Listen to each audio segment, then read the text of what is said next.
6 o'clock, we are beginning our meeting. There is no flag, so for tonight, I'm just gonna skip that part, I think that's really okay, we'll do a roll call since we're on Zoom. Mary, just say here. Mary, Tony, Hershey Hirschkopf, Chair, I am here, our roll call. We call to order, it is now time for public comment, so if anyone would like to get up and speak to anything not on the agenda.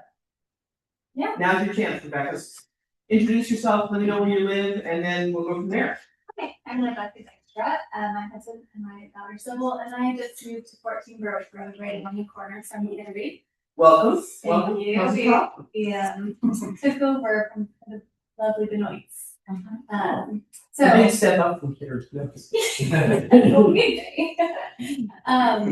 down because I wanted to make sure I said it right, but we moved here into that mixed use building so that we could start in South Berwick.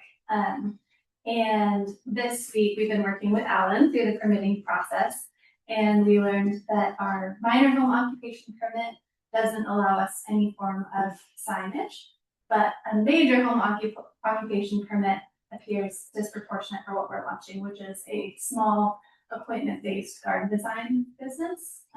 So an office space where we can welcome potential clients and discuss designing their gardens. So my request is that the planning board reconsiders the parameters of the minor business use home occupation permit to allow for appropriate signage. Because a lot of small businesses start at home, and I think it's something that would be really supportive for your local entrepreneurs here in South Berwick who want to contribute to the town's economic vitality. Thanks. Sure, very well done. Does everybody have a question? No, any thoughts on parameters, size, et cetera, that you might be interested in, just so we have something in our minds as we're thinking through this? I think the major one was 2 foot by 2 foot or something. 2 by 2. 2 by 2. Yeah. I mean, that would be amazing, but I would also, anything that would allow for visibility for the public to know that we exist and help They used to allow hanging out the shingle. That's what I was gonna say next, something that was on the building itself versus something that was planted in the front yard. That could work too. Are we allowed to waive? Is this something that's waiverable? I don't think it is. No. Okay, that's one question. And can I ask the distinction that makes it minor as opposed to major? Like, what is the harm in making it just a major safety gate this time? Oh yeah, well, we did discuss that, and it seemed, well, there was $500 application. Okay, that we could waive, right? I don't know.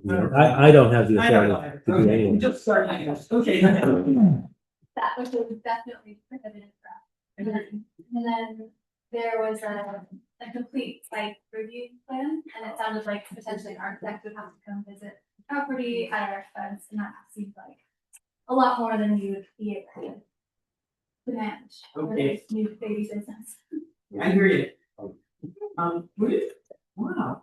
Okay, Tony is going to look into this and will come back to us and tell us what we can waive, what we can't waive, whether it's, if the only option is to change the sign ordinance, then we'll have discussion here about that, and take it under advisement. Does that sound cool? Work for you on it, Ellen? Yeah. Okay, perfect. Can I add one more thing? Please, go ahead. The business is called Old Main Gardens, and it focuses on gardens keeping with historical context.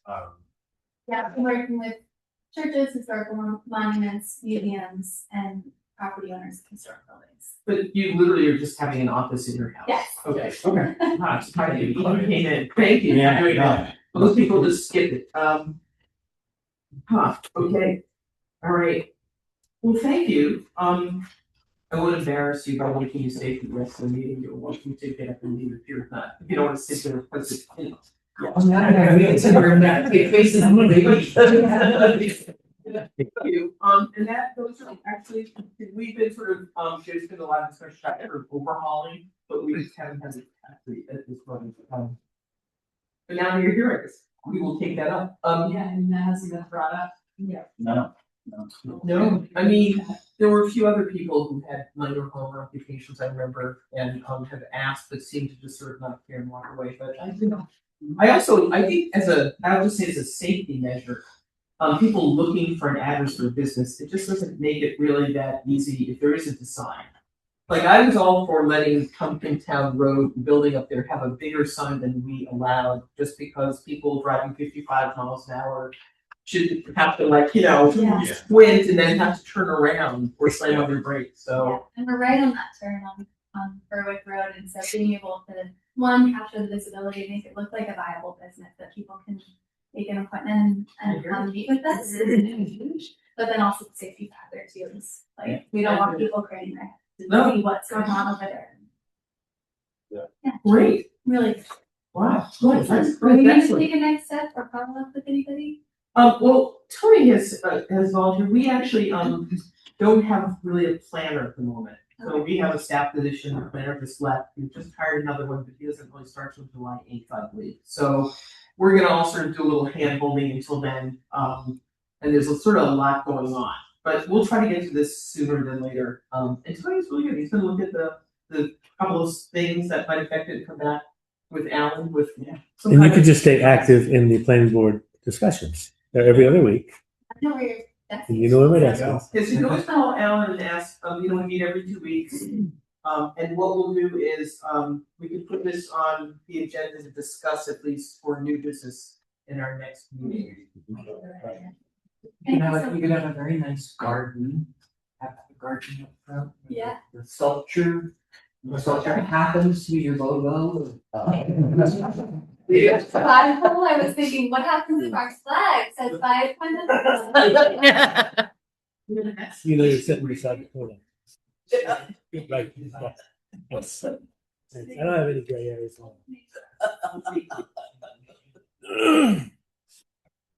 I'm an old native, so I have to.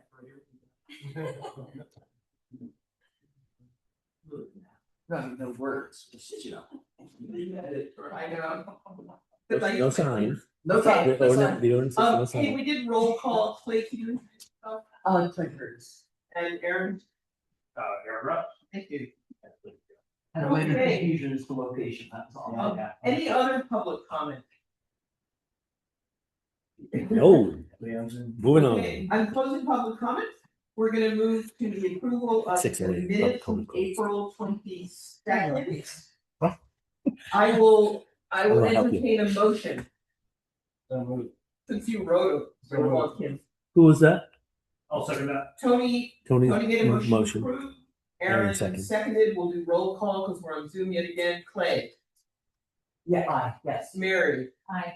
Tony, Aye. I vote aye. Aaron votes aye. 5-0, yes. we approved the minutes, thank you. On to new business, okay, I'm gonna try to get this by saying, we have discussed some of these already. So this now went to the town attorneys who then redlined the ordinance, so there's a whole bunch of different changes in this. Hold on one second, are you here for the landing plan? So it's on old business, but there's actually nothing that's gonna happen, we're waiting for the attorney to redline it, I'm sorry. Sorry, Scott, go home, well, go home. lovely to join you here. Okay. Yeah, good to see you. Yeah. Damn it, damn it, I can't believe you're not staying for. No Okay. idea when that will come. It got sent to the attorney, Before. I don't know, probably in the next couple of, I mean, I think at this point, there's nothing to discuss. We are, in agreement that it's all good. Right, Just waiting. we're not gonna do a site walk. Unclear if we have to have a public hearing. We're allowed to, I can skip that if we want. So I think really we just send it to town council for approval at this point, but the process is a little. Okay, I'll just, I'll just ask you, ask now. Okay. Okay, sorry about that. That's an interruption, folks. Anyway, so we are going to review these. Some of them we've already, really basically given feedback. They got redlined, and, if we don't need to discuss it, let's whip through them. And if we do, we can tweak it because maybe the attorney has not represented our intention as we thought. So, the first one was all about ADUs. You'll see that at the first paragraph, there's also something that includes two-family or multi-family dwellings. I assume multi-family must be a triplex, a triplex. And a quadruplex, and then anything beyond that. And then we agreed, after discussion that 1,000 square feet seemed okay by us. You'll see also they deleted this paragraph. In that, I think it's illegal to expect people to own or occupy. It is by federal law. Yes, Is that what? why- Yeah, there's just no state laws passed a few years back. So, right. I actually Okay. probably even before the state laws, somebody could have challenged it and probably would have been illegal, but that's. Okay, I got the question. That's it for that little piece. So is there any discussion? Does anybody want anything tweaked? I don't know, I mean, how much we want to go into this, there's typos through this, but Yeah. presuming that a lot of that would be captured, as we go to final on this, but. Under the new section C, it starts off the development must meet the shoreline. I don't know that we're talking about developments here. Well, that's a catch-all for the project. To the project. Yeah, I think that's it. Okay. And then down on D, I don't know. Down under D, the last sentence, it says, which demonstrates a new system can be installed to meet disposal needs of the dwelling units or the existing system has adequate capacity. I would like to have consideration inserting after has or can be modified to provide adequate capacity. You don't have to build a whole new septic tank leach field if the current one has the ability to be expanded and cover. I think that's a great idea. So has or can be modified to provide? Yeah. The very last, Or the existing has added capacity. has or can be modified to provide adequate capacity. For the proposed use. Can you actually do that? I think so, if it's a leach field issue, if it's a tank issue, they just have to replace the tank. Yeah. Or it's, yeah. No, No, Okay. yes, makes sense to you? Yeah, makes sense. And most of the. Okay. Yeah. Great. yeah, that's fine. Okay, Alan, can you capture that? Can I ask you to talk to the attorney about that modification? Yeah, but I need to know where the initial one is, it goes after, existing system has, right there, has. and what can be Why am I not seeing modified. it? To provide adequate capacity. How's that? B. Okay. I'll let you mark it up. We'll wait while you mark it up and make sure that, and does anybody else have anything else to say about this piece? Because otherwise, yeah, it's sort of good to go. I'm not on the question, but. Okay, that's it. That was one whole section. Yep. All right.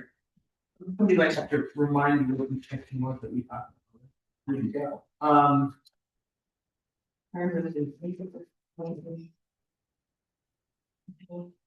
I'm unclear. I don't remember. Well, I think I know why. I think There you go. it's fine. I just don't remember having any pointed discussion about that. But I don't, I think it's repetitive in that 2 or 4 is considered multi-family at this point. I think the point is he's gonna change the definition of multi-family. Yeah, I think that's just make it. Yeah, so I would say that was okay. If you skip now all the way to 140-47, this whole section is gone. Which one section? Then- Do you have anyone? Right here, the next one, you see this whole red. Oh, okay, so we're. Where is this? It's. Page number 50. Just go go down to where you see the whole red thing. With, oh, yes. that's it. Oh. No. Oh, she said 140. About 5 pages later. And I did gone, I believe. Yeah. Right. Peter Carlin was brought in, but he's in Arkansas. This is been doing it, I believe, because now it's the different density requirements. They basically trump this. This was, I think, part of maybe LD 2003 that was implemented incorrectly to begin with. And I think this comes out because LD 1829 is going to trump it. That was, Does that make sense? that was the only question I had. Okay. And I'm gonna make a note, I'll confirm once again next time, or to Carl, I phone every day it feels like, or Alan and I will with me, but I think that's why. Call Carlo, he gets paid more than I do. If you look at this, all of this, language is from the previous, you had really up to this.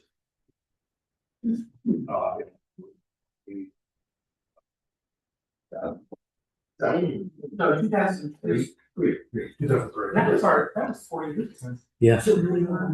Yeah. Yeah, so I'll confer with him, so I don't think we need to worry about that. Okay, Onward. okay, the next is table, B. Yeah.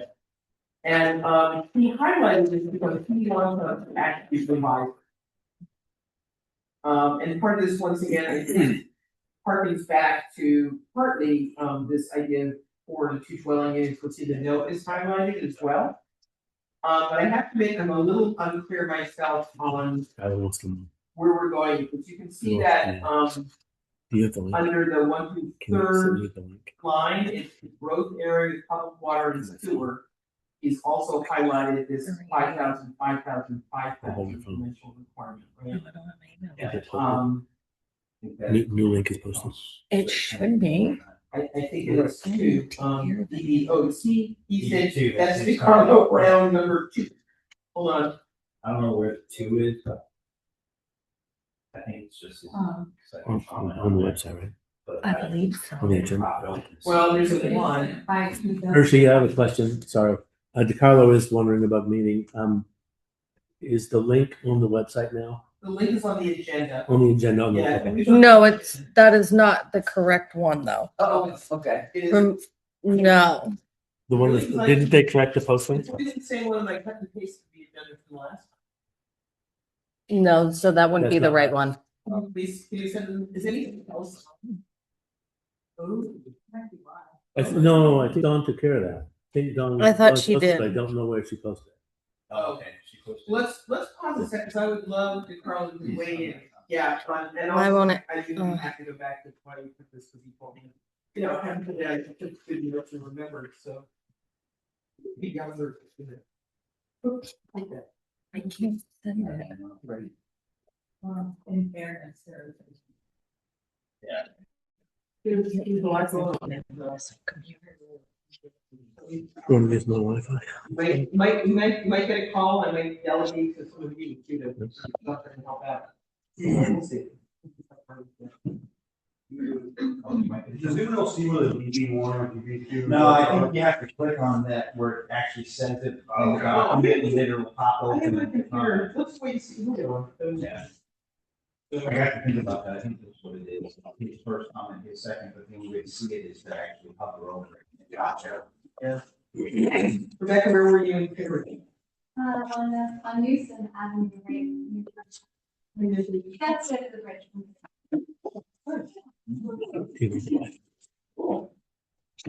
This is a lot going in. You moved here to their school district.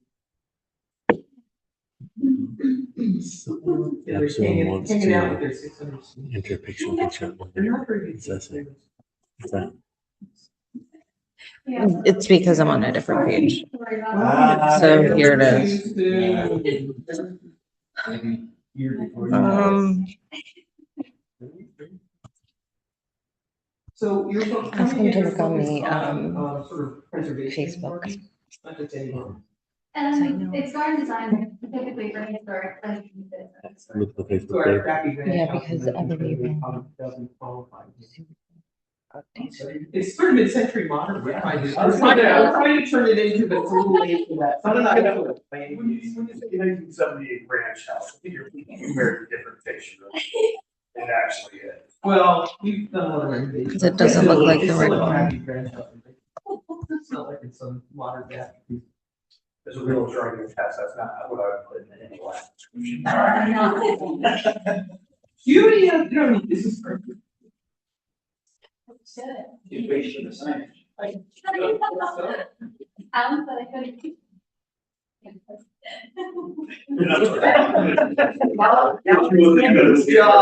Let me know when Duke Carlo gets to us. I can't, unfortunately, I can't send it out on this computer because it's just for Zoom. I don't have an email or anything. Yeah, but I can't send you the link and it's on the Zoom account. Did you say Dawn? It doesn't look like it was. Is there any way you could look on the Facebook site? I don't even know where I don't. Right, you think it's somewhere I can find it online? I think it is. Can you display it? Okay, we think it's somewhere where the agenda got posted? Yeah, these people are. You think we're in a pandemic or something?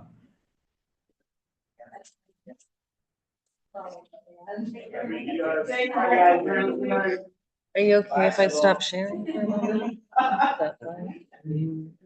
I don't think so. Okay, hold on. Because I wouldn't want to. Hold on. What? All right. My phone.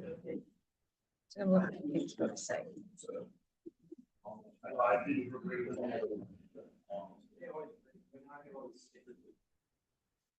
Hold on, hold on. Here we go. Yeah, got it. Fire department, yes. Is there Wi-Fi? Yes, there is.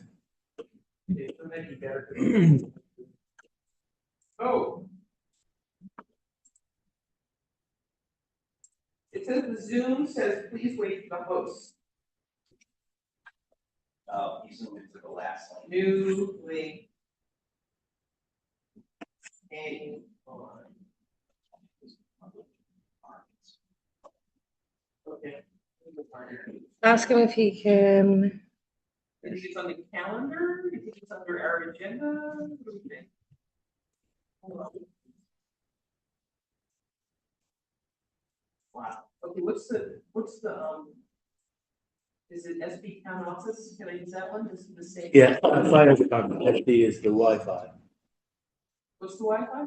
SBFD, South Berwick Fire Department. It's okay. SBFD. Do you find the password required? Or- There is no password, just connect. No, It does? I don't know what it is. The password or passcode? Oh, I just logged out quick. I'm gonna try my hardest to log on to my email. Yes, please, if you can find it, that'd be great, because the real talk is that I am.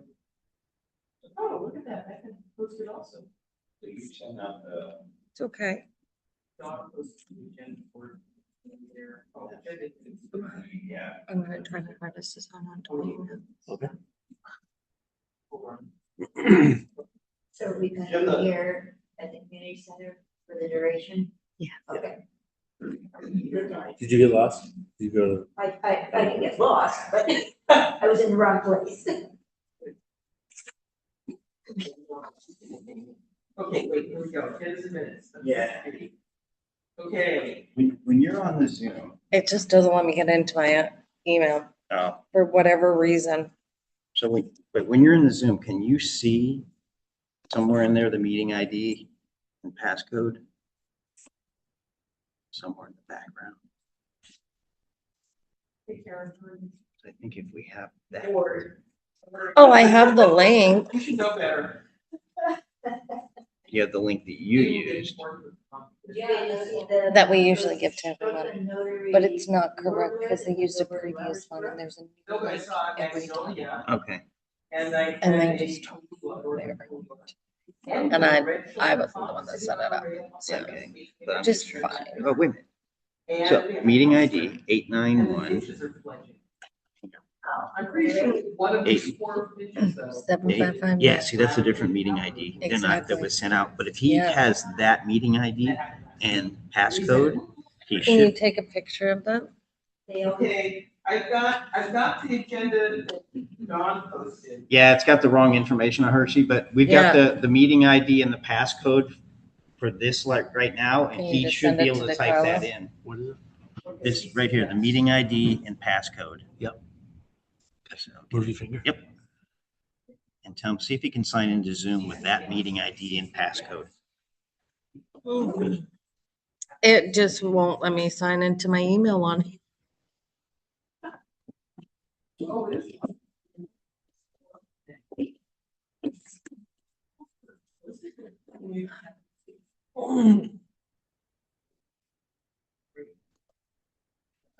So, okay. Do it. I just sent it to Carla. Glad you told me. All right, you sent it to the Carla? Yes. Can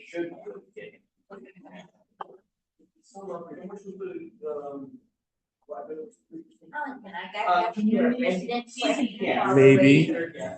It's Maybe. Very careful talking to the press. I'm not the press, I'm a resident of South Grove, that's what I'm Yes. saying, yes. We have in our neighborhood, a property that we think is going up for sale again. People, but tell me if I, Go ahead. yeah.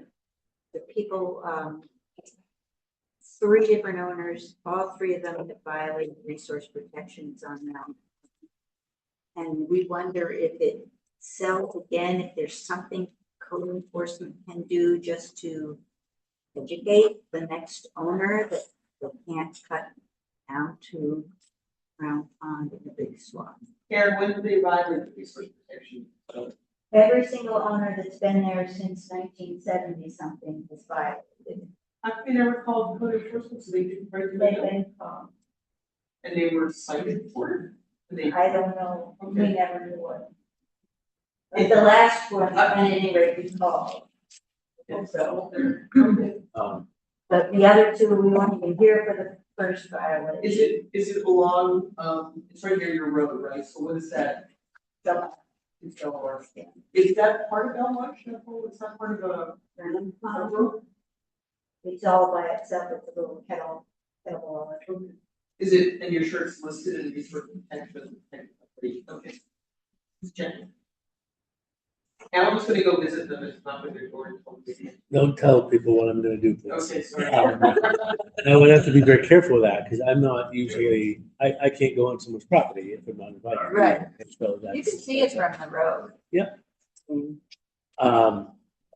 It's, and they are gonna sell and, you it's know. kind of presumptive if I go to a new owner and say, hey, all the people before you violated this code, so you can't do that. You can just check and see maybe if anything ever did happen too. I mean, they could have paid a fine and not fixed it, you know, I don't. We don't know. Can I ask you the inherent? Carla's on. No real data Nice. yet, we just have heard that they're gonna. Shut it up. Thank you I'm not sure she's nice, but- DeCarlo, are you with us? I am. I know my dog. Oh, my hero. Are you in Arkansas still? I am. I'm here until Saturday. Oh, we're gonna whip through this so you can get off. Okay. We've already started our review of the ordinance changes. I think we understand the process of what's going on. We have already gone through, hold on, the ADU one is fine, there was actually a note made, and we'll send it back to the attorney for that. We're at 14047, the next one, we're okay eliminating the 2 to 4 residential units on a single parcel, I'm assuming that is because it's from like LD 1829. And then we go several other pages to the part, that is in 140-47-1, and it's redlined like half a page. And I think that came out because also LD 1829 really trumps it. Is that correct? Sorry, you're gonna have to repeat that again. You're like echoey. Yeah. Okay, so in at 140-47, section 1, almost the entire page is redlined out. Section I. Oh, sorry, section I. And I believe that is because, it is trumped by LD 1829 and language that appears later. Is that right? Correct. Is that what? Yes. Yeah. Yes. All right, we're And fine so- with that. And so you'll see a lot of red lines, and then the next section down should also be basically you'll see that the new language or whatever have you. There was a lot jammed into one section that should not have been there, and so this is correcting that so we can be compliant. Okay. Oh, so then why wasn't this? Okay. All right, I think we're good with that. We're on to table B. And I think, since we can't see your notes because we're looking on paper and not on the computer, can you explain that you highlighted in the growth area the 5,000, 5,000, 5,000, and also then go through the I1 and I2 comment for us, please?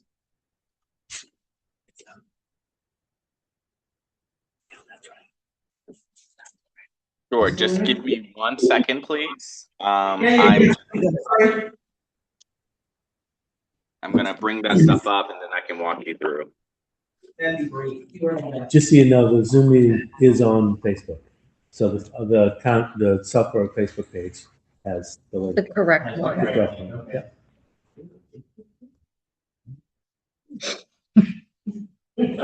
And I just joined. I'm gonna have to unjoin, but Really? yes. Not the bulletin though. You mean a town Facebook page, it's not the company bulletin. No, this is the town of Southborough. Official meeting in town? Oh, Yes, the okay. town. There's the bulletin, which is sort of a private Facebook page of about 800 people that you have to live here to join. And then there is the town Facebook page, which is the official. I could be on that one. They don't There put bad it is, things down on in there. Southborough, Maine. Yep. I had no idea. All in it now. Everybody can read ahead while we're waiting for this, okay? Okay, so I need to know which sheet you guys are on and It is Good table B. table B. Okay. The dimensional requirements. Yeah. Table.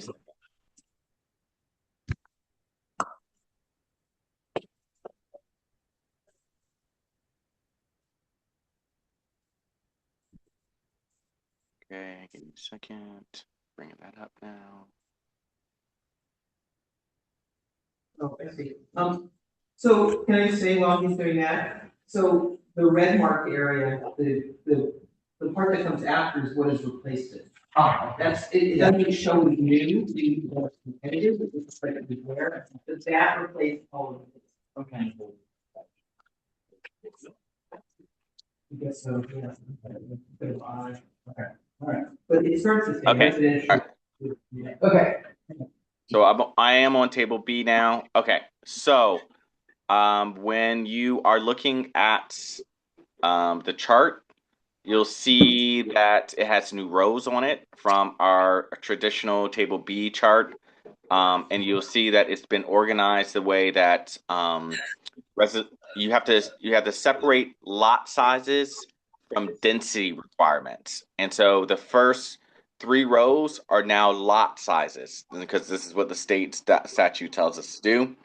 And you'll see at the beginning, and a lot of them are exactly the same, except for without public water and public sewer, R1 outside of the growth area, whatever have you.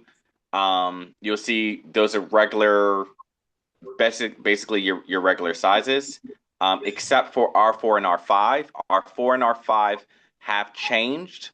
And so that's something to be aware of. And so because of the guidance I was given is that, hey, we do want to make sure that the R4 and R5s are more rural. So traditionally, R4 and R5 was 80,000 square feet per lot. And that has been increased to the 5 acres and 10 acres. And so that's how the math works out because everything is in square feet for R4 and R5. Now, R4 and R5 are not within the growth area, and so you can see that lot size stays consistent without public water and sewer, even if it was in the growth area, public sewer outside, because those zones are not within the growth area, and so those stay consistent. If you then look into the R3, you can see that because there currently is a portion within R3 today. You will see the 5,000 square feet and the 10,000 square feet, and you'll see that pretty much going from R3 to R1. But it has a caveat in growth areas with public water and sewer, and outside of growth areas with public water and public sewer. And so that makes you consistent basically with the state statutes. And then if you go down, you'll see the Give me a second. Street frontage. We have to do this. No, that's just the head. Oh, I see what you're saying. This thing like this already. You will then see the minimum lot area per dwelling unit outside of a growth area. Per unit. And so you'll see then like three rows basically with a count for the density count. And so that's making it very, very clear that the lot size is not the density requirements, because that state statute requires us to separate those two. There's some things that you're going to have to do and some discussions that you should have really in the I-1 and I-2.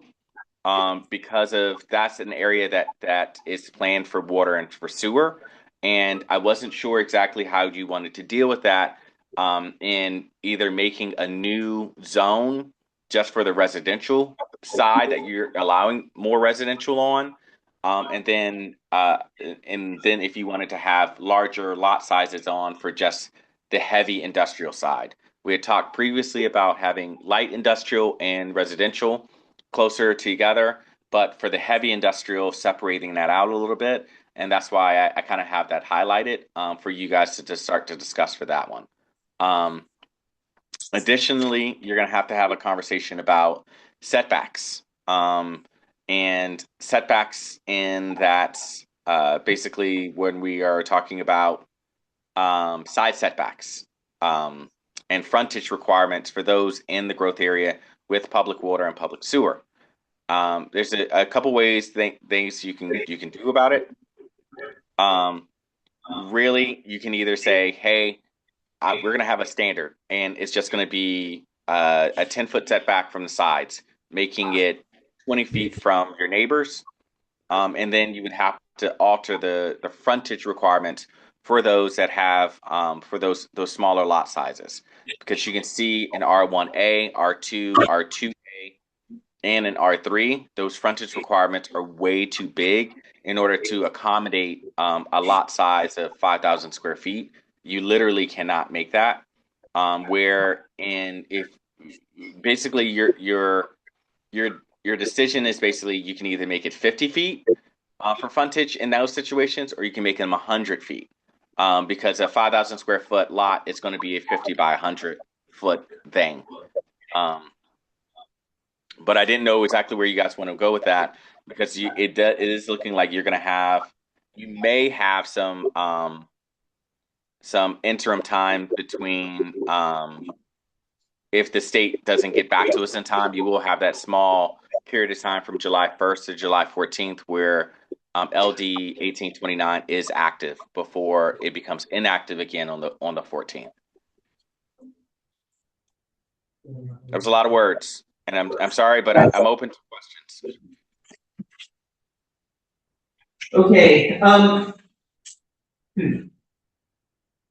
So No discussion. let me ask this, because this is, I guess, a bit of a discussion. I mean, we're not going to decide this tonight, it sounds like. You are not correct. I would not expect you to decide tonight. Since there's this 1 year, extension, despite this 2-week period where we're not going to really get, and it's not going to pass this in those 2 weeks anyway. Whether it's worth putting it off until our new planner is in place to guide us through some of this. So it'd be easy to pick off some of the easier stuff, right? Yes. Maybe and so okay, so I'm going to suggest we hold this one over. So everybody leave that out, and we're going to talk about that one again, and we're going to move on. Hopefully, through most of these. I would move on to the zoning one that starts with the definitions, because although it starts with definitions, that is really where you all are going to make some pretty substantial changes in introducing blocks under the 140.21 general requirements. We're not introducing blocks, but making sure that it's actually followed. In the subdivision, in your subdivision standards right now, you say people, basically the planning board may require blocks. However, with this amount of density, you really are, my professional opinion is you really want to establish blocks. Or you're going to have some very adverse consequences. All right, and this is all new language, right? Yeah, so when you're seeing it in red, it's all new language. The first portion of the document, you'll see a bunch of new definitions, because we use a lot of definitions and we don't define anything. In talking with Ben, our attorney, he said you really wanted these definitions in here. And the definition sections don't do anything regulatory, but they do start to define some things like building height and stories, and changing that to basically the stories. Alley, so it allows people to construct alleys later on. Building length, building lot, civic use, civic space, what a development is when we say development. Okay, stop right there, hold on. So it seems like this entire section though, there's nothing red marked, but it's all new. What you're telling me? I just want to make sure. Well, it should be red marked. If you're seeing it on digital, it should be red marked.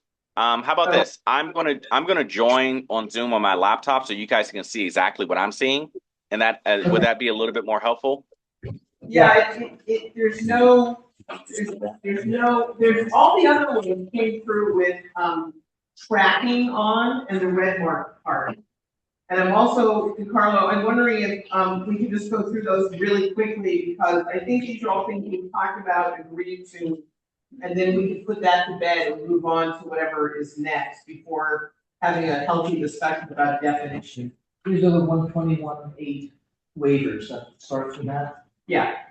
Yeah. And it's only because I put the PDF together in this order. Yeah. I arranged the packet. Okay, so what document are we starting on now then, so we can go to the other ones?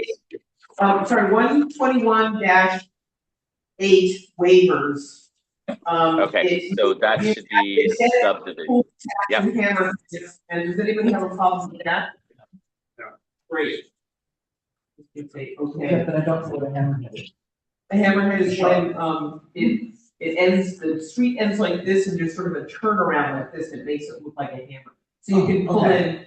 Often it's a requirement. Okay. Instead of a circle at the end. It's almost like a T, and then a Yeah. fire truck can get For in. snow, Okay. snow Yeah, so removal like- and Fire trucks, yeah. Okay. Hey, we're moving on to open space requirements 121-13. Got it. Not to be used or subdivided, that's fine. Yep. Now, Land designated for public use may not be used or subdivided, okay, for any other purpose. Is that something that if a developer is putting together a plan and they are setting aside open space or, common space, that has to be deeded? The language of the deed has to say it can never be further subdivided? Okay, so only the red is the changes. So technically in your provisions today, they only could not subdivide it for any other purpose. They could use it for a different purpose. We had to actually go in and actually say that you can use it for any other purpose except for public use. So that's the change that you're seeing right now. Okay, good, all right. would people like to add words for any other purpose? But for me, no, you're, It says for. no, you're suggesting you cannot. So it may not be used or subdivided for any other purpose, as long as it has to be deeded that way. When we do our plan approval, we put it in the. Yeah, you will be able to require that they put it in as a deed restriction because you have this language here. Also, you guys should have mics there. Wireless mics should be there. Oops. We Next don't. time. we don't have We don't no, have- not here. We're in the community Okay. center. He just does chickens. I know. Because the council had wireless mics there. That's what I know. Oh. We did last night. Can you hear us? Is that the problem? Yes, it's kind of difficult for me to hear you guys. Gotcha. Checking that that thing in the front, they might have wireless mics there. There was nothing in there. Oh, okay. Yeah, not seeing them. How about, Would it be in the other cab? we're taking the other I cabinet? don't think there's anything over there. You mean the mics that were in the upstairs? Yeah, Carlo? they bought over wireless mics for the council meetings. And that's why I'm like, okay, where are those mics? Take them with them. Let's take them back. If not, we got what we got, and we don't get upset. Okay. We'll look into it for the next meeting. Sure. Okay, Alright, we all had a chance to review, I'm good with all this. yeah. Um, Oh, so and the next in B, you'll see that this is the requirement to say that you actually have to have active recreation open space. So the open space that they're putting to the side in the growth area, in areas that have more people in it, they have to now provide amenities for those subdivisions that are actually happening. However, in the R4 and R5, you'll see that we've given the flexibility to saying it can just be passive recreation, which is basically what your open spaces are used for today.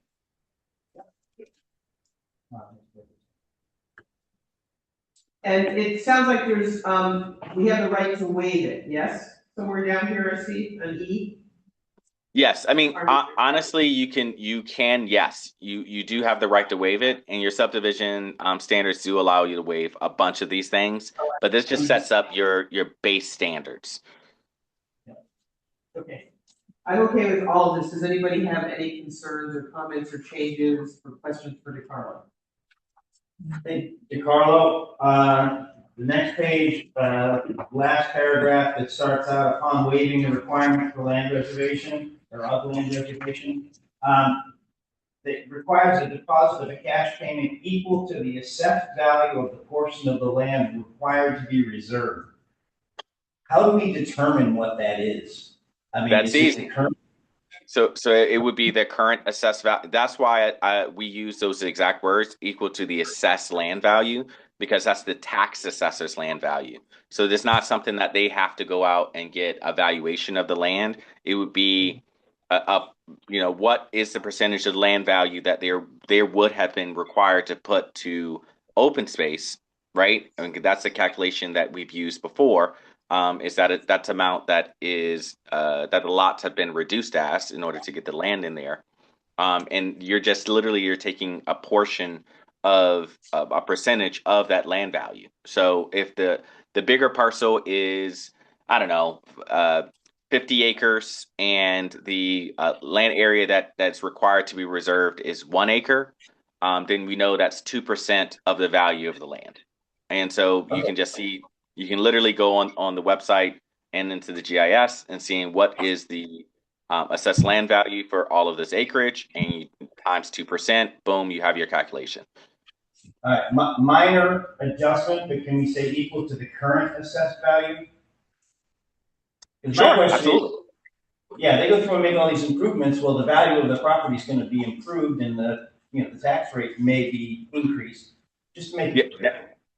Yes, and it would be clear. I will say the caveat to that is that it's at the time of approval. That's when you're assessing this. Basically, that's when you're, before you give your approval, that they have to give a number, and that's that number that you're approving.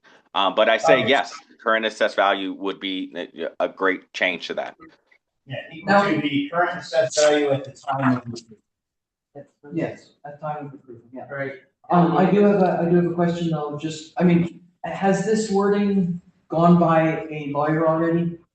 Yes. Oh, okay, because So the attorney has looked through all of this language. Yes.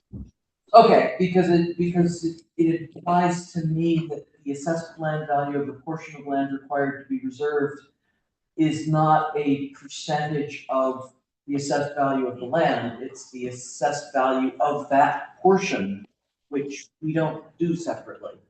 No, that is the. No, we would have to. That is. Well, no, I mean, if I had to take the land on the back of my property and call that my open space. Nowhere in my assessment does it separate my yard into this portion and this portion. It's a percentage. That's Right, the but if question. you have to set aside, as you said, you have a 50-acre, and you're gonna subdivide, you have 50 acres to subdivide, it's assessed at, I don't know, $100,000, right? 10% of it is open space, but you can't make it work for some reason, you pay an in lieu fee, it's assessed at 100,000, it's taken 10% of that 100,000. I understand that, but I'm just not sure if that's exactly what it says. It doesn't read it that way to me. Oh, So Clay, one thing I'll say about that is that this is a situation that you are not choosing a particular piece of your property. And that's why the percentage actually works, because this is the only this is that you are not actually getting a piece of your property. And that's why we use the in lieu. All right, Okay. hey, Alan, could you make a note about the word current?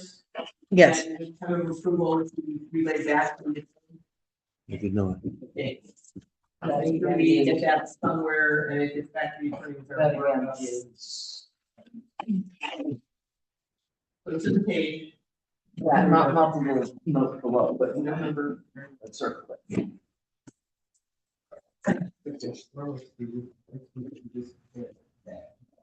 Turned at time of. Okay, Thanks, Glenn. thanks, Alan. Hey, Brown. Alright.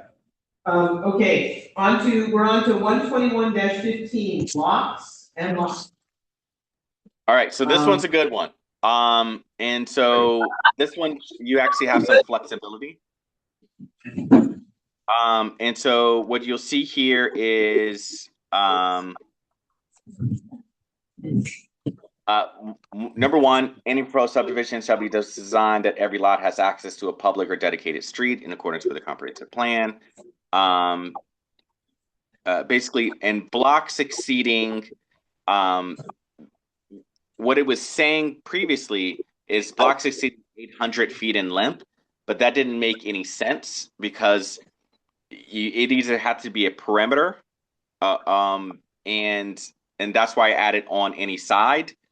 Shall require the reservation of a 20-foot wide easement through the block to provide for the crossing of underground utilities and pedestrian traffic, and shall require a paved 6-foot wide paved footpath to be included.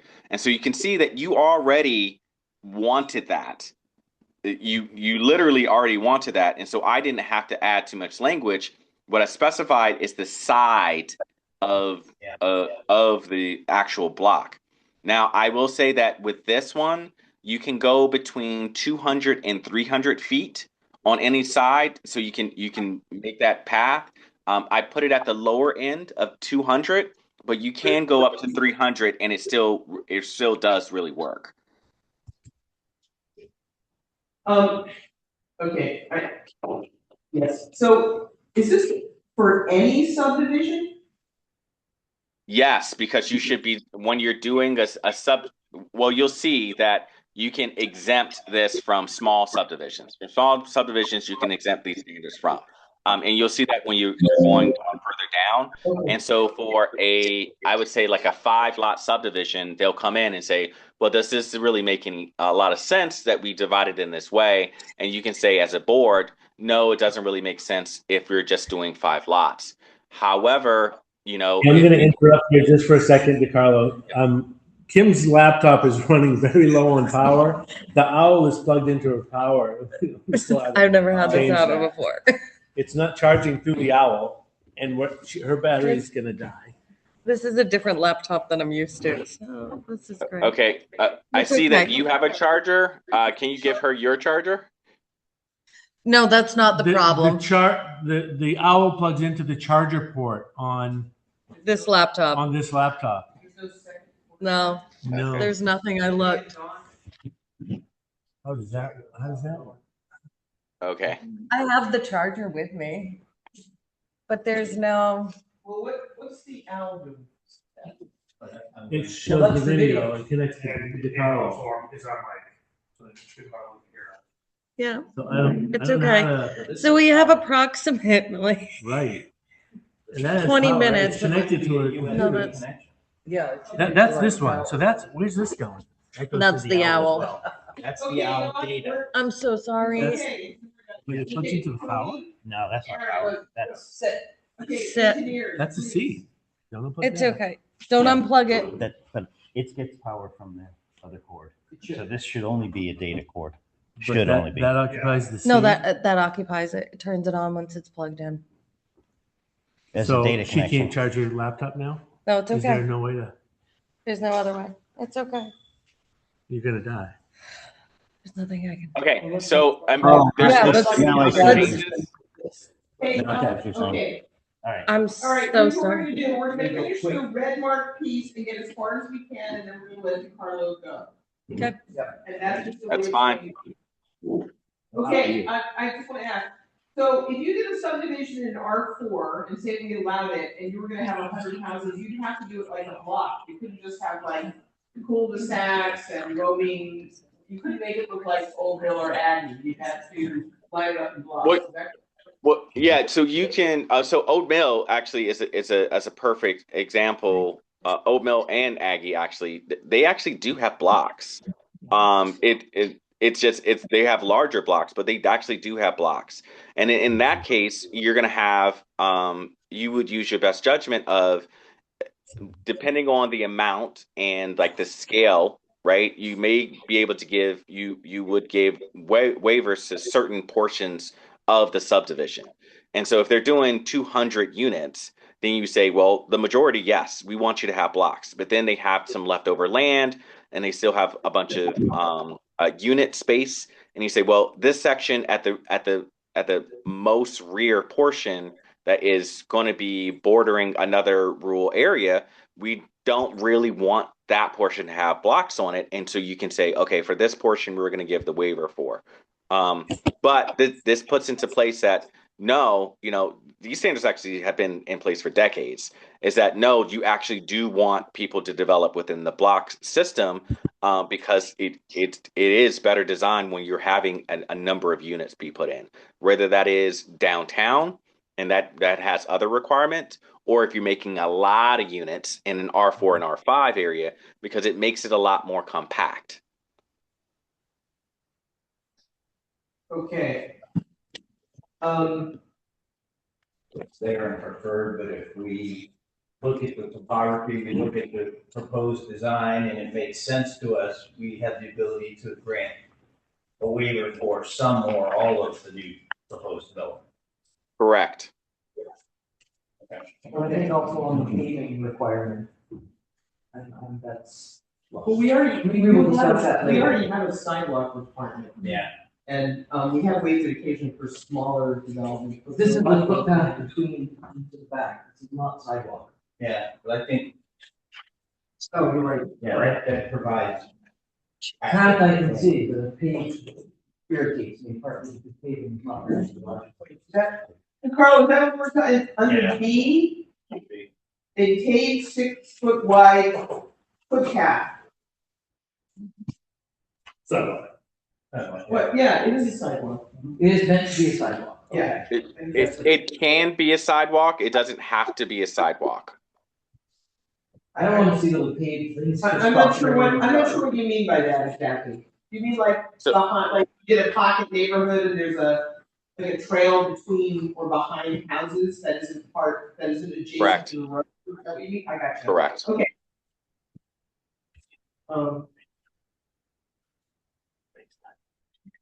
Could we find that paved as like an impervious, or permeable? Yeah, it can be permeable. So paved doesn't say that it can't be pervious pavement. They have pervious pavement all over the place. Yeah. And I do want to say that you guys know me. This is not something that I am trying to force down you.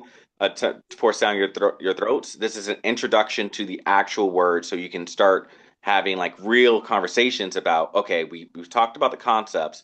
Let's talk about this, how it will work in practice. Yeah, it may make sense in town, short direct stretches to make it more like a sidewalk. Makes it easier to clear for snow plowing and things like that. But if it's, out in a more rural area and you want to do, compacted concrete in place, permeable material, still provides you the access of being able to walk across it, but it doesn't restrict the water flow. Well, on the other hand, if it's a big enough development, Then you may have to do. they have to have a sidewalk and it will have to get flat. Yeah. So, Well, they're not sidewalk, I'm looking at, it's like, I have 2 houses project. So that would mean that I need to have if I were in subdivision, it's saying that I would need to have a paved sidewalk going in between me and the houses on either side. Carl, I think we're really unclear on whether this is talking about, this little bit is talking about a traditional sidewalk adjacent to a street and in front of all the houses, or if this is some other footpath that is supposed to be somewhere else near where you want these easements. I'm sorry, I don't think we understand what this is supposed to be. Okay, so this is when you're creating a block and a block size of a certain size. When we're creating a block, the block is bounded by streets, right? And so that is a different type of development that is bound by streets, by the pavement and the sidewalks, and et cetera, et cetera. However, you're going to have situations where you are going to give waivers and have much bigger block sizes. And in those cases, pedestrians are still going to be on the blocks, and they have to have some way to be able to traverse between the different areas that does not require them to get into their vehicles. Now, walkability standards, it's literally if development is going to happen at a certain scale, you have to give places and a way for pedestrians to move throughout the actual subdivision to get to places of concern. Because again, you are saying that the whole idea was if you're doing subdivisions in the suburbs, you must have open space, right? And that open space must be accessible to the people who live there. That's their amenity. You should not have to get into a car if you're in a subdivision in the suburbs in order to get to your own open space, to your own recreational areas. And so the only way you can do that is in the design of You Guys Are Gone.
You. Which one? Oh, that's the property. Wow. Really developed. Okay, you're in the waiting room. I mean, I realized that was the one next to the church. Yeah. Can you text to Carla when I ask them to join? It's on your computer. he's over here. Okay, so we're now. So we're just using his to connect to the owl. And we should have audio. Take it.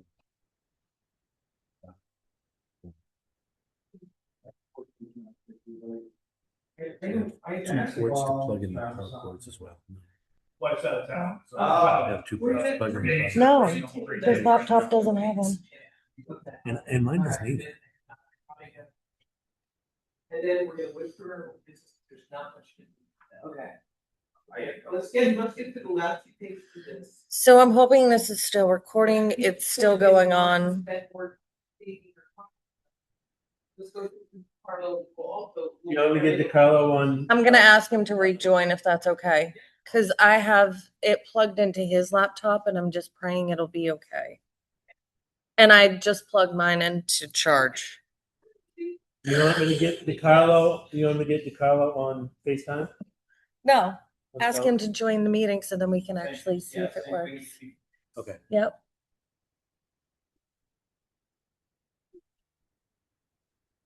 You can in my eyes.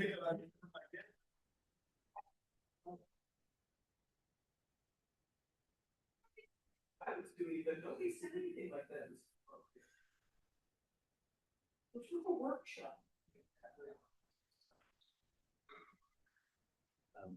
Pastor Bella, can you join the meeting? Full bottle of wine. I resent the fact that like having a beer on a hot day, sort of somehow, I just wanted to. But it's so. My I can't. pastor used to make fun of Americans for you at lunch Yes. now. But he blush. Yeah. I think you should get him on FaceTime. And you know what, if I. He's gonna come on there. He's not gonna be on there. But I can't. I have 3 beers. No. You gotta get on there. But we need it on the audio. That's the reason. It's red light. Means it's on and everybody, Yes. can you? Your audio is on. Yeah, it should be okay. And it's your computer, Jenny's old one, and it said when you logged in that you're Jenny. Okay. So I'm wondering if it was already prior. So We do part of it. Right? They see a lot of phone purposes. Well, for one of them, we're able to show that they're paying for. So he said is he logged in? He said yes. Yes, we did. Don't worry, I'm not seeing it. Can you join the I'm meeting? not. He says yes. We are This is the guy. precinct.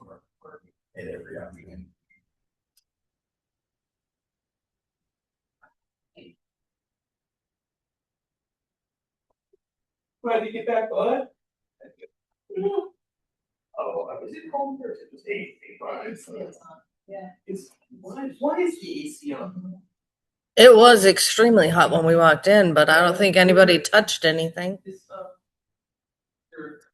It's locked. I think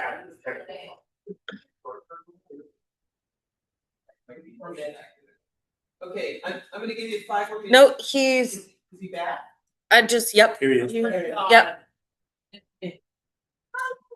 He's muted. Just ask him if he Hello? is. Hello. All right. We left off, we're in the middle of something. 48%. It's okay. I can always. I think we get it. They're gonna get it now. We all feel good about it, it's clear. Another Okay. one for FaceTime. Hi, can you hear me? Yes. Okay. I thought I lost you forever, so I just texted Hershey a bunch of stuff. Okay. You've got 47%, DeCarlo. All right. So what I was saying is basically the paved path is less important than the block. However, when you are making law, you can't say that. You have to either require somebody to do something or you don't require them to do something. So you can substitute for an easement if needed. However, if you just say easement on the fort at the beginning and then try to require a paving afterwards, it's a much bigger task to do that. And so you can easily go down, but you cannot easily go up. And so, for example, I have a trail to the rear of my house in Sanford, and I also have an easement cutting through my land for the possibility of the town connecting a future sidewalk to the trail. So again, if you're sticking to the block sizes of 400 feet or so, you're totally fine to not have a paved walking through in certain areas. And downtown areas are going to be a little bit different, but it does allow you to deviate from the block size in certain situations and still maintain the access for pedestrians. It's pedestrian first design. Okay, is there anything else that you think that you should point out to us? Yes. I mean, the parallel street one is pretty obvious why I do that. Is it bad? It's something. Oh my God, I love you, turn on the light, so. I just did it. Okay, so then the next one is basically tree planting. So this is requiring street trees. Okay. Wait, we're not there yet. Just want to make sure, you're talking about the new section I last May had front John T. parallel side. We're doing that, right? No, down on a separate page. On a second page. Wait, hold on a second, Carla. I'm looking at the all. You could have both.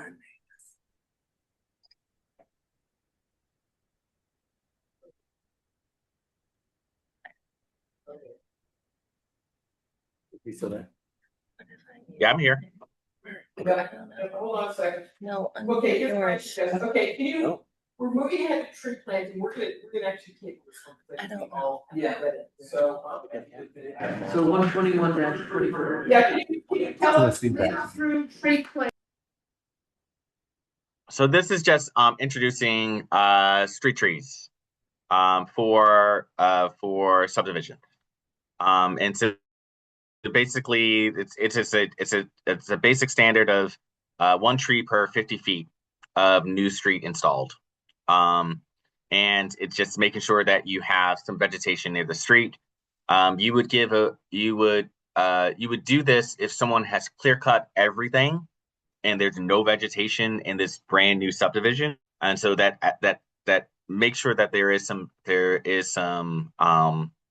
vegetation. Where you would get a waiver from this is in situations where it's full of vegetation anyway, and people are just cutting in and making their small homes that are going to be a lot more separated from each other. But this allows you to actually have a standard. So if someone is making a brand new subdivision, that they have to plant something, and there's going to be some shade, some separations, some separation from just your neighbor. And just the streetscape itself. Okay,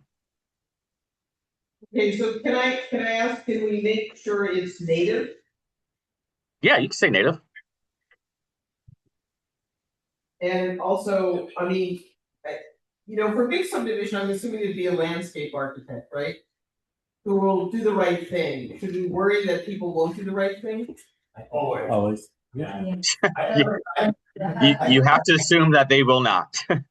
Yeah, I think you need to say something along the lines of native hardwood species. Because What's the matter with this hardwood? you're gonna put a white pine in there that's gonna just fall over. You're gonna put an arborvitae in there. There is a 5-year requirement that was. But he's right though, there are trees that are more appropriate than other trees. And Also, also, pine was an actual question, it was a real question, besides it's boring. From growing trees, it's not my expertise. But that was actually is it- Hey, Carla, is it possible to steal from some other town a list of acceptable trees? I would not do that because everyone's been stealing everyone else's, and they are not good. It's an easy way to say it. Part of the problem with trees I know is that trees grow in different ways, like some have these big spreading canopies, some you want the kind of tree where there's no branches in the lower trunk.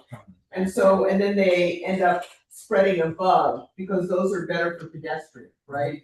And I'm not a landscape architect, so I couldn't tell you which those trees are. But should we try to find out and come back to this then and have a list that's acceptable? Sure, you can absolutely do that. They also You- don't want to grow to 140 tall. Right. Yeah. Okay, so you know what, Okay. I'm gonna check with my. Those really great variations. in Yeah. this. It's like this or, okay. I'm gonna do a little research for this myself and I will take on this.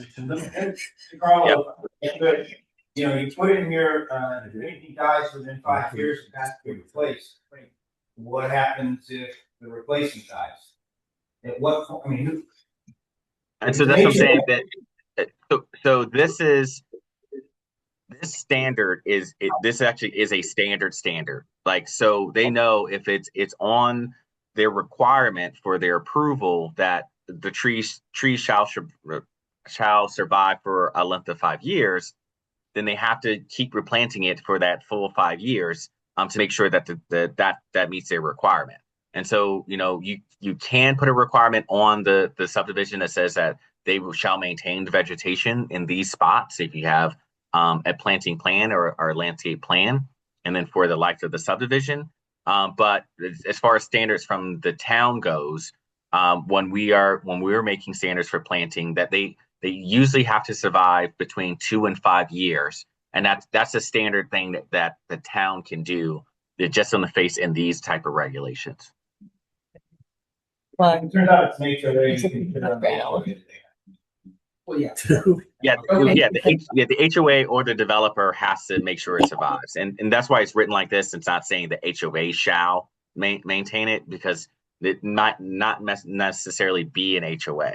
It might be, hey, we're doing this whole subdivision and they're condos associations, or we're doing a build and hold for rent situation, and then in that case, there's not going to be HOA. It's literally just going to be the owner. Okay. All right, so we'll, go ahead. Just out of curiosity, we're looking at the subdivision where here's what I think the single family residence. Sold off by the builder. Does that then pass to the owners of the property to replace the trees? Yes, and so the restrictions of the subdivision do pass on to the new owners, and that's why it's so important to have deed language prepared when you're approving these things, or and a condition of approval that the deeds have to contain language that requires things like this. All right, hey, DeCarlo, nobody has really studied the definitions, I'm sorry to say, we're gonna hold that over along with these questions for later. And I'm guilty of everyone else, so let's all try to do our homework before we've got 2 more weeks to review all these things. Come back to it. The last thing is, can we go over the 140-46 that was in the packet? It looks like, a couple of things just got deleted, actually. All of it got deleted, the whole, section. Well, The road shoreline frontage. Yeah, Give me a second, because Yeah. it's 2 140 family dash multi-family 46. dwellings. hold on. And then we'll get to 140-46, Yeah, 140-46.1 accessory dwelling unit. no. no, it's 2 family and multi-family dwellings, new constructions. Okay, give me a second. Part A, yeah. And it looks like you deleted this section in favor of some of other sections we're looking at, and maybe the dimension. Okay, all right. So I know exactly what's going on. Give me 1 second. But as I'm pulling it up, basically, this is what has occurred in your jurisdiction. Traditionally, you did not have a limit of how many dwellings that you can put on a single parcel, as long as you had the underlying acreage for the density, meaning that you could do condos, condo situations. You literally have them on 236. There's one piece of land and many dwellings. What the 2 family and multifamily dwelling section did when it was introduced in response to LD 2003, it actually introduced a cap. So when you have this section that says that you can have up to a certain amount of dwellings, that actually introduces a limit where one did not exist before. Give me a second, and this is not the. And that was 6 at the bottom, we just took out, the 6 unit limit is going away, that's great, I think everybody, we all understand it, right? Okay, but it's the A2 where you have this minimum road and shoreline frontage, does that mean it's already in table B? Give me a second. Yeah, it looks like number 2 is pretty much just eliminated. All right, so we're in I. No, this is still the 140-46A subsection 2. I'm gonna hold it up to the camera, can you see us? Yeah, I just- see 140, 47. No, In the packet, it's the last page of all of this kind of stuff, before you get to the SNPDC planning board, no, sorry, planning board memorandum. All right. I have my versions, but I don't necessarily have the packet. Give me 1 second. Sorry about that. That's okay. in my packet, that's on the definition. Yeah, both in a different order. Yeah. So 140-46, two-family and multifamily dwellings. Give me a second. Dun, dun, dun, dun.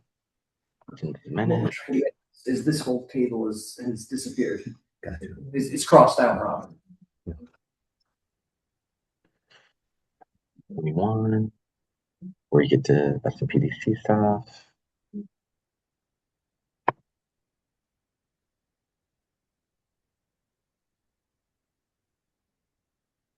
Network blocks ability. This is right before the definitions. It's right, it's on the page right before the definition. Okay. All right. So 140, 46A and then 2, the minimum road shoreland frontage shall be indicated Yes. right below. That's it. Yeah. So this introduces a redundant, basically standards of like frontage, which already existed in table B, right? Like, so you had table B that's saying that you needed frontage requirements, and these are your frontage requirements. And then you introduce this chart that said, actually, forget that. We want more restrictive frontage requirements for shore and road in these areas, which it did not make sense at all. And frankly, they weren't really followed, because it was kind of weird. So your number of units then said, hey, for 2 units, even though it says that you actually need this frontage per unit, because that's how the chart reads, actually you just need this amount of frontage. And so this was trying to say that we're going to give you a discount on the type of frontage that you need. However, when there's 2 conflicting sections, you have to go with the more restrictive. And so the more restrictive of table B always won out anyway. And so essentially this 2 was not doing anything at all. And so that's why you see it marked out, because it's. Yeah. Thank you, DeCarlo. I appreciate your, attention to detail, as they say. Are we all good with this? Yes. Good. Yeah. Great, okay.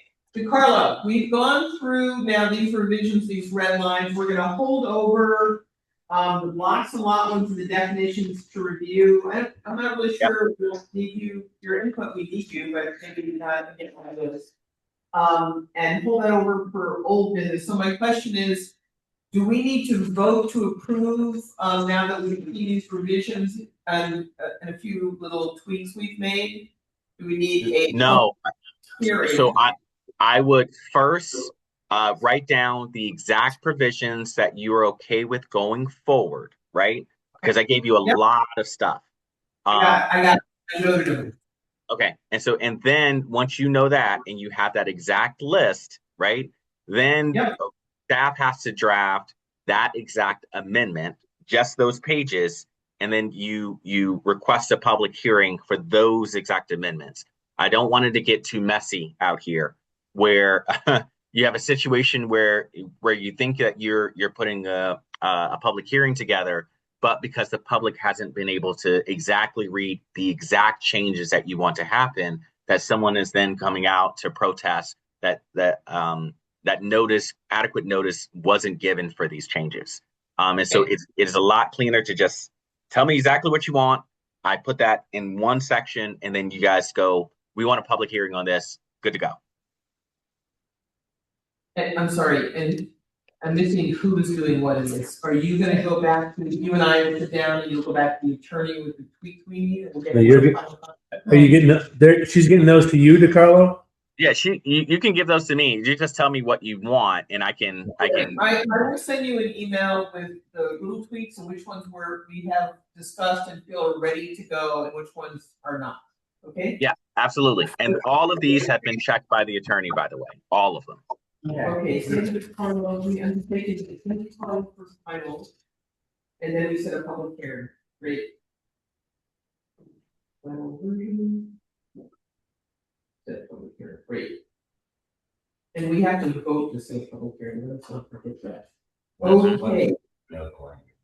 Okay, good. Thank you. Hey, DeCarlo, enjoy the rest of your conference. I'm gonna let you go. Oh, unless you have any announcements of your own. No, I don't have any announcements of my own. I just, I'm just happy to see you guys, even though you can't see me in the hotel room or whatever have you. The last thing I'll say about this is that you're putting in great protections for certain areas of town. You don't have to rush with this stuff. There's a lot here. Just stuff that you are ready to go forward, you can push forward, and the other things, you are now ahead of 99% of the state now. And this is where I wanted you guys to be, is that now you can basically, it's almost impossible to not be compliant on time for July 1st of next year. This is literally how close you are. And so I'd say that, if you're getting things done now, you'll be able to go back and you'll be able to see the problems with it and correct a lot of problems before anybody is even ready to adopt their first ones. And so you guys are going to be a well-oiled machine before this takes effect. You can also time out when you want to take it effect.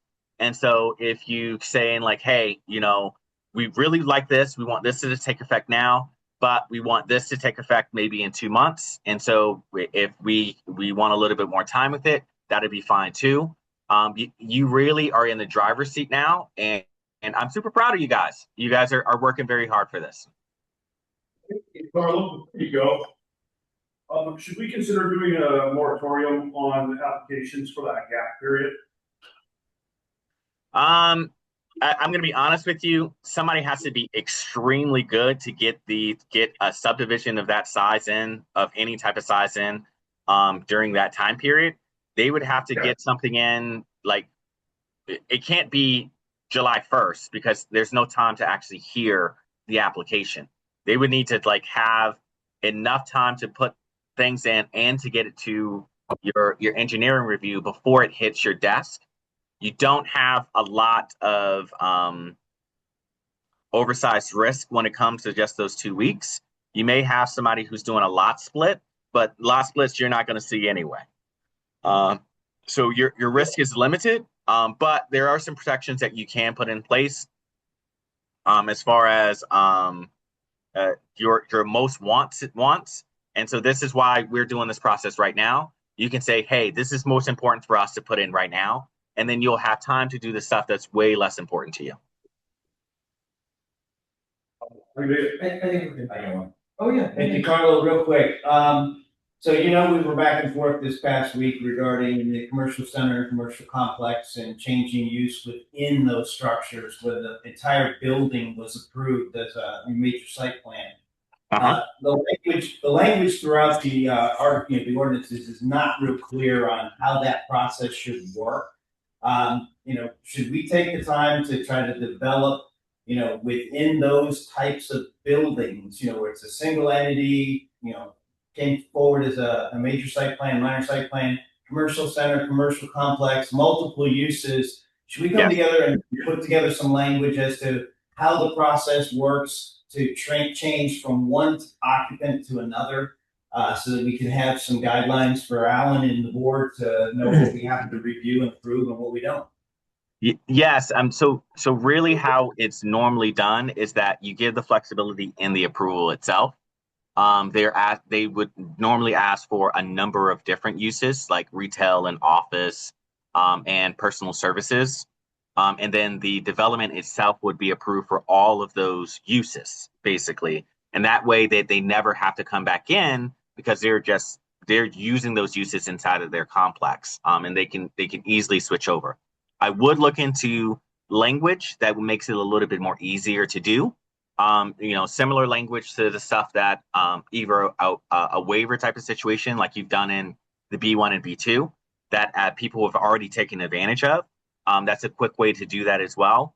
And it can be as easy as a one sentence fix inside inside the industrial district or any established commercial development. And define commercial development, by the way, you absolutely have to define that. They're allowed to have a waiver of the change of use process or something like that. So it's not a big lift. Can that waiver be Alan to give? No, I am going to talk to DeCarlo. I am going to talk to Ben about the food cart specifically in the B1 zone, and I wanted to mention the waiver as well. So I'm going to talk to Ben for language specific about the food cart because that goes directly to the council, and I want to get some wording together for that, and I can talk about a waiver like you have in the B1 and B2 now for any commercial area. We can just add it to the finding facts. No, we can just add it to the amendment we just changed, right? Where we said if it's saying we're lower impact, yes, you can come to the planning board, yes, avoid a major or minor site plan review by asking for a waiver, and instead of just saying B1 and B2, yes, we can add whatever a commercial, any commercial entity, or I1 or I2 if that's the case. Yeah, it's really flexible. You have a lot of flexibility because it's home rule when it comes to site plans. Subdivisions you have less flexibility on, but because this is just site plan improvements, you have a ton of flexibility that you can do. Thank you. Thanks. Anybody else? Great. Carlo, enjoy the rest of your evening. Thank you guys. Have a great night. Thank you. Thank you so much. Okay, I think that's going to conclude our new business for 1 second. I actually skipped announcements. Alan, did you have any announcements for us? No. Oh, excellent. Okay. Old business. We're scheduled for joint hearing. This is just held over so we know. The APU hearing, we're going to have it at the same time. It'll be a little odd. So my suggestion is we start our public hearing prior to the joint one. Because I think there'll be a lot of comments about that, and it should be quick and easy. Utility use, I'm just going to carry it over because I haven't done my due diligence, and I feel like I'd like to study this a little more. The landing trail zoning amendment is now with the attorney, and we are waiting for the red mark. So there's nothing to do. Pops Pinball, they have requested a waiver. They don't have to be here for this, I don't believe. And we are able to approve it if we still hold that. Information was, no, it wasn't. Cover page. I think we got, Ellen, do you remember, did we get an application from them? We did. Didn't we get their last? It wasn't complete, so the guy just sat by once. So what wasn't complete was that we were missing lease. Proof of right title and interest. He provided a lease. He provided he's subleasing at the current time, and he's going to be leasing by the 31st. I talked to Mark Lawrence and got a document. So I don't feel the need to see that. So that would mean his application is complete. We could actually get the vote to make it complete. Usually then you have to carry over to the next meeting for the waiver, but to tell you the truth, I think we could just approve the waiver now if you felt like it. Is that true with people? Because he had to come and go a few times. So he did say, he did call me today and said he can make the next meeting if you want to talk to him. Let's just, we're gonna, things are a little wonky now, we all get that, but we've already been waiting. Yep. So first of all, we have to, Alan, can you attest that his application is complete? I can, do you want me to attest it? Yes, I attest that his application. Can someone make a motion to rule that it's complete? I think we have to vote on it being complete, its completeness. I move to rule that MSP 26-003 is complete. Second.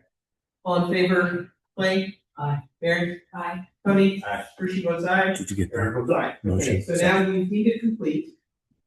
And now we can entertain the waiver. Would anybody, is there any discussion? Who second? I don't.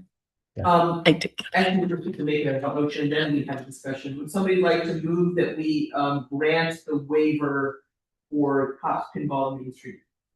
So Great, second, please. Second. Great, is there any Aaron motion. discussion? I am a little, I am curious how we determined that it's lower impact than what was there, because what was there was pretty low impact. I got to make that determination. Yeah, and I did that. Okay, Good job. any other discussion, any questions? Great, we'll call the question then. Clay? Aye. Mary? Aye. Tony? Aye. I vote aye. Aaron votes aye. 5-1, he gets his weight. Ready to complete? Okay.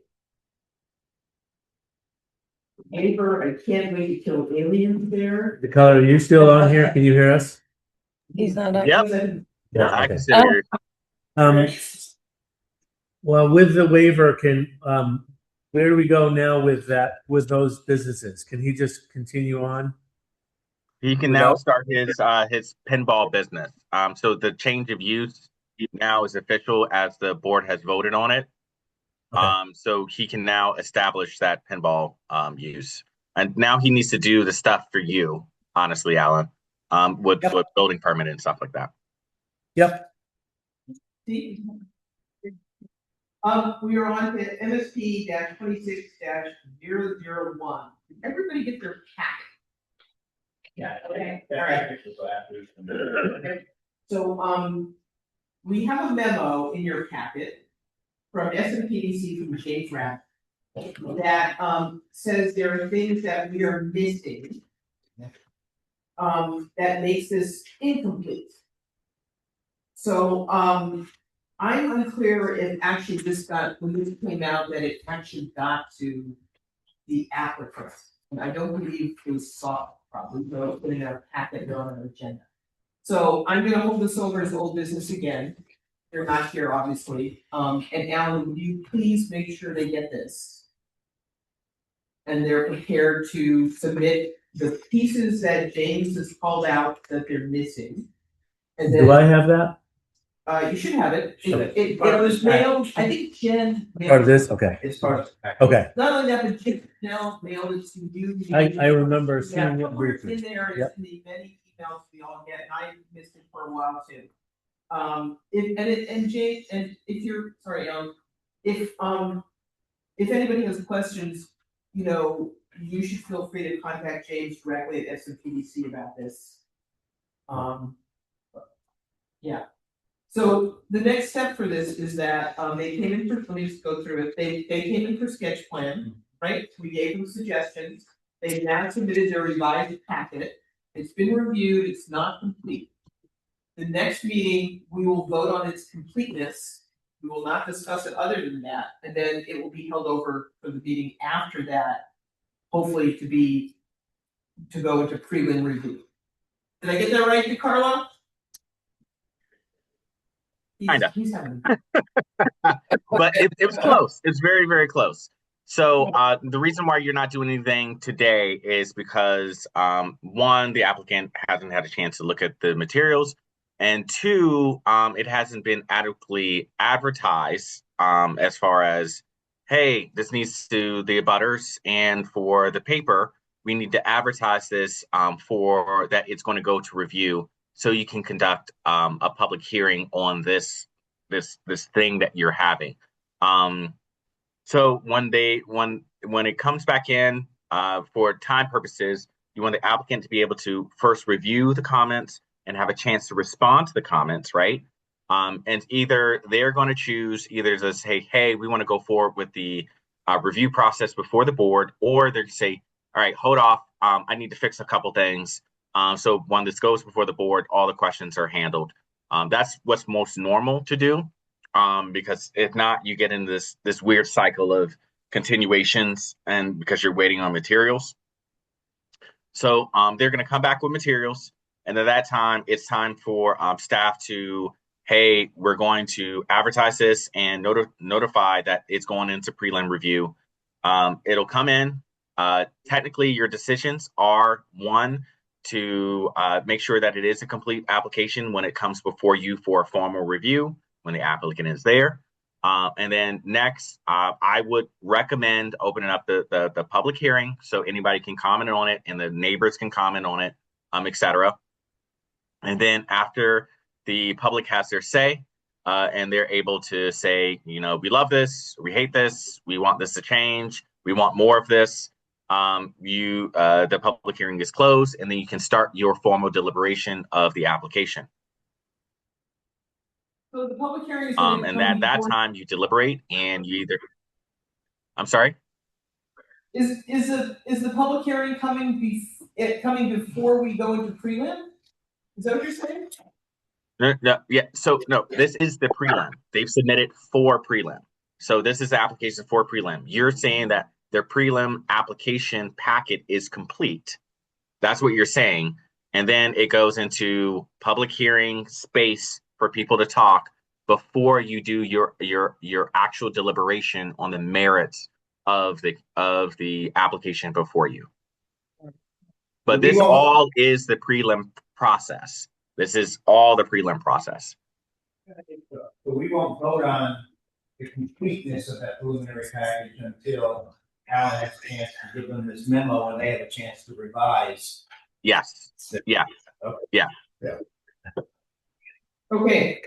And there's a whole heading there. Number one, completeness of application packet. Utility service, a butters list, financial capacity, and a landscape plan. They didn't. Alan, you might know that they're allowed to ask for a waiver on a landscape without. They can put in a landscape plan without professional if they want. We've allowed that before, and I don't know. A waiver or non-professional? I think the waiver they're allowed to ask for is not having, if the applicant seeks a waiver, it says the landscape plan prepared by a registered landscape architect is to be provided. I know that is an expense often that we feel like we're willing to waive, and I think in this case, since it's in sort of the middle of the woods and it's, you know, I don't, you know, it's not like it's down Main Street. We expect them to have a lot of things. So if I may, you would allow the applicant to make the decision if they're applying for a waiver. So you guys aren't doing anything until the applicant asks for it. It's their responsibility to ask for the waiver. Waivers, plural. So, Carlo, when we go back here, there's a paragraph in here that says, you know, consideration, and then the first thing is the application package, A through D, and it specifically says where the application is deficient. Then the next section, general comments on submitted materials. Can we stress to them that they should review those and address those as well? Because there's so that's staff's job. It's like, hey, you want to review these and you want to address these before you go to the board. Your role is when it comes before you, if it's deficient in your eyes, you have to make a decision that is not consistent with the ordinance. So it's staff's job to coach them through the process of, hey, you need to submit stuff that's going to be compliant with the laws of the land, because when it comes to you guys, your decision mode, you're hey, this either meets it or doesn't. You know, some boards, they get nice and go like, hey, this is not going to meet our standards, but we're going to give you a chance to go back and review this. So we're going to continue this to the next one. But that is not your actual, the job. The job is to just to make the decision if it's consistent or not. Okay, thanks, Carlo.